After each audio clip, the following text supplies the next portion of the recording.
உங்களுக்கு தெரியுமா? Silent night உலகம் முழுவதும் கீர்த்தனைகளின் அரசன் என்று அழைக்கப்படும் ஒரே கிறிஸ்துமஸ் கீர்த்தனம். இந்த பாடல் 2011இல் யுனெஸ்கோவினால் உலக பாரம்பரிய பண்பாட்டு கீர்த்தனையாக அறிவிக்கப்பட்டது. அது மட்டுமல்லாமல் 1914 கிறிஸ்துமஸ் ஈவ் அன்று முதல் உலகப் போரின் போது போரில் ஈடுபட்டிருந்த ஜெர்மனி மற்றும் இங்கிலாந்து சிப்பாய்கள் கூட தங்கள் ஆயுதங்களை கீழே வைத்து ஒரே நேரத்தில் இந்த பாடலை பாடி அமைதி கொண்டாடிய வரலாறும் உண்டு. இப்படி பல உணர்வுகளையும் வரலாறுகளையும் தாங்கி நிற்கும் இந்த அற்புதமான கீர்த்தனம் எப்படி உருவானது தெரியுமா?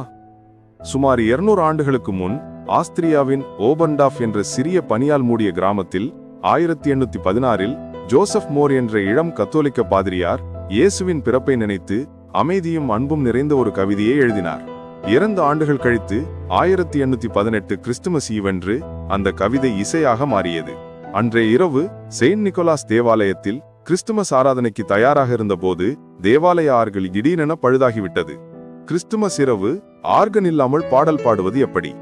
அந்த நேரத்தில் ஜோசப் மோர் தனது நண்பரும் இசைக்கலைஞருமான பிரான்ஸ் குரூபரை அணுகி தனது கவிதைக்கு கிட்டாரில் பாடக்கூடிய எளிய மெலடி அமைக்க கேட்டுக்கொண்டார். குரூபர் உடனே மெலடி அமைத்தார்.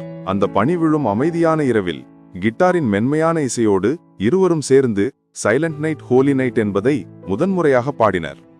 அந்த பாடல் சில நாட்களிலேயே கிராமத்தை தாண்டி ஐரோப்பா முழுவதும் பரவியது.